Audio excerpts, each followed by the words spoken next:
سلام من الله ورحمة تعالى وبركاته أينما كنتم أيها السادة والسيدات من الفضائية التي نحييكم ونقدم لحضراتكم نشرة أخبار المساء. استلمها معكم أنا عبد الله محمد علي بالعناوين.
أهلا بكم للتفاصيل.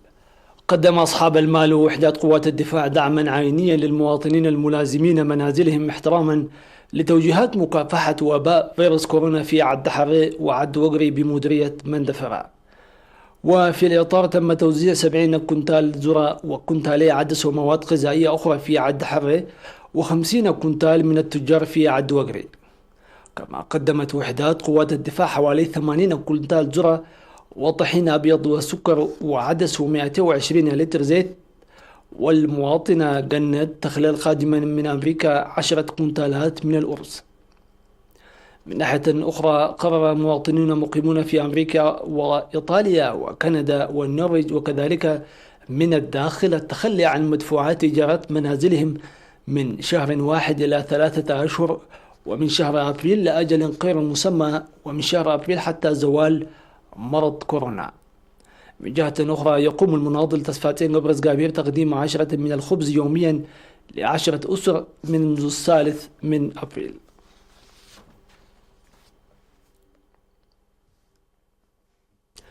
قدم سكان زاول بمديرية دبروة 100 كنتال من الذرة للمحتاجين.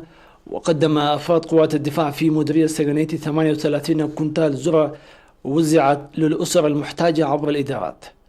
من جهة ثانية سمح للمواطنين المقيمون في الداخل والمهجر السكن دون مدفوعات الإيجار لمستأجري منازلهم من شهر واحد إلى 3 أشهر في دبروة وواحدة في حزحز بالعاصمة أسمرة.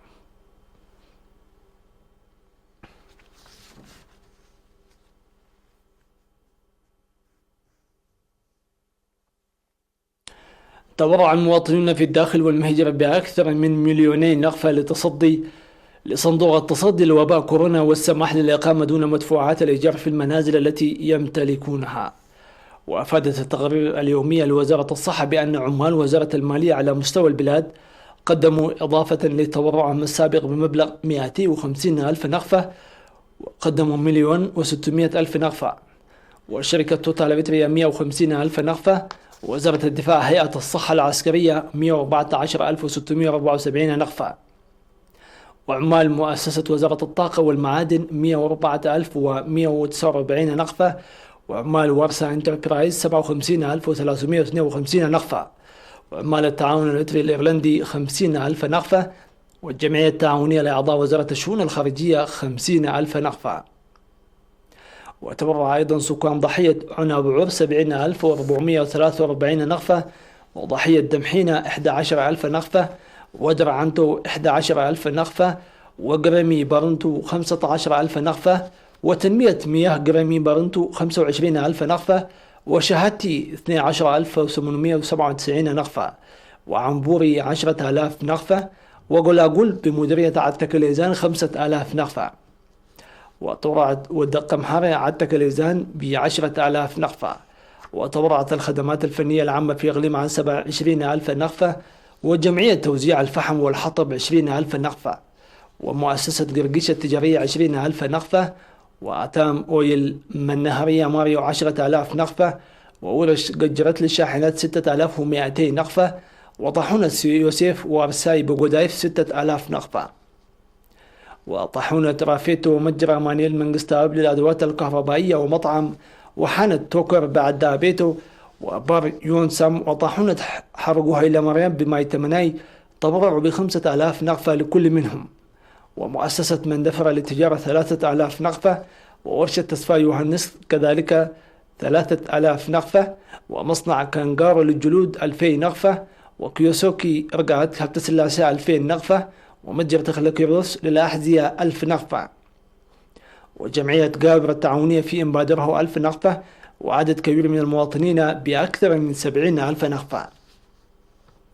وفي التبرع الأول الذي قدمه الإثيوبيون المقيمون في دول الجنوب الأفريقي، تبرع الإثيوبيون في جنوب أفريقيا 250,000 راند، وشباب الجبهة الشعبية في جنوب أفريقيا 100,000 راند، وأعضاء السفارة الإريترية مرتب شهر 12,791 دولار أمريكي، والإريتريين في زامبيا وزيمبابوي وبوتسوانا وسوازيلاند وناميبيا ومالاوي 370,000 راند، والإريتريين في أنغولا عبر الجاليات والجمعيات التعاونية والمؤسسات التجارية 90,500 دولار أمريكي. وتبرع مواطنان مقيمان في الإمارات العربية المتحدة ب250,000 درهم كل منهما، ومواطن آخر 5,000 درهم، والجالية الإريترية في الرياض وضواحيها 200,000 ريال.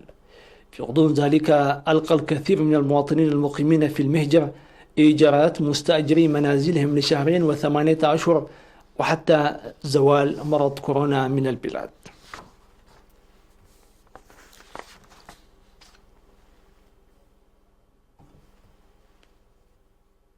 مشاهدونا الأفاضل، إلى فاصل ومن ثم نواصل.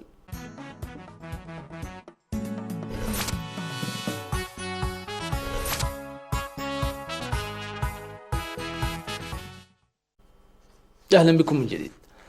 ثناء دول البلقان على الدعم الذي قدمه كل من روسيا والصين للمساعدة في مكافحة تفشي فيروس كورونا أثار امتعاضا شديدا من قبل الاتحاد الأوروبي، الذي يرى بأن مبلغ نحو 3.6 مليارات دولار التي يقدمها لتلك الدول لم يحظى بالثناء نفسه الذي حظيت به المساعدات الروسية والصينية رغم قلتها.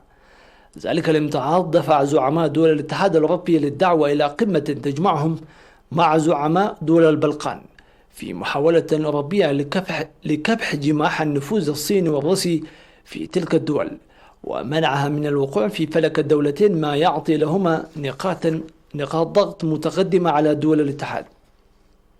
كان من المزمع عقد القمة في العاصمة الكرواتية زغرب بعد 20 عاما على أول اجتماع بين الاتحاد الأوروبي ودول البلقان، لكنها عقدت عبر الفيديو بمشاركة رؤساء صربيا وكوسوفو والجبل الأسود وألبانيا والبوسنة ومقدونيا الشمالية وزعماء التكتل الذي يضم 27 دولة. وفقا لدبلوماسي بارز في الاتحاد الأوروبي، فإن القمة هدفت لإيصال رسالة لدول البلقان الراقبة بالانضمام للاتحاد الأوروبي بأن الأخير يرغب بانضمامها إليه شرط ألا تنقاد تلك الدول للنفوذ الصيني والروسي.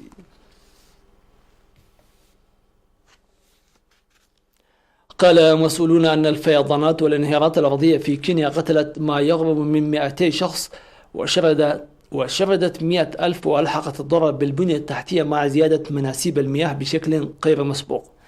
وقال يوجين ومالو الوزير المسؤول عن العلاقات بين القيادات الإقليمية والحكومة الوطنية أن الفيضانات والانهيارات الأرضية تركزت في قرب كينيا وقتلت حتى الآن 194 شخصا.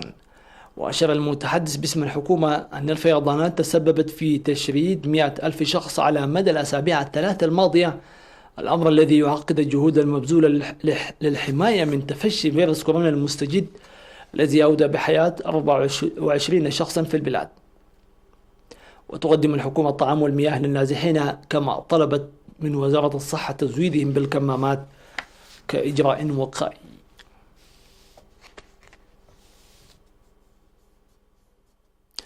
عاد تلاميذ مدينة ووهان الصينية مصدر فيروس كورونا المستجد إلى صفوفهم التي دخلوها مرتدين أقنعة وقائية وبعد حضورهم واحدا تلو الآخر أمام ماسحات لقياس درجة حرارة الجسم. للمرة الأولى منذ أن أغلقت مدينتهم كاملة في يناير استأنفت طلاب المرحلة النهائية في 121 مؤسسة دروس أمام الألواح الخشبية والشاشات الرقمية. وتشكل العودة إلى المدارس آخر خطوات العودة التدريجية للحياة الطبيعية في ووهان ومقاطعة هوباي. وأغلقت المدينة التي ظهر فيها فيروس كورونا المستجد أواخر العام الماضي، وتمدد منها إلى العالم لمدة 76 يوما، ولم تستعيد نشاطها حتى الشهر الماضي.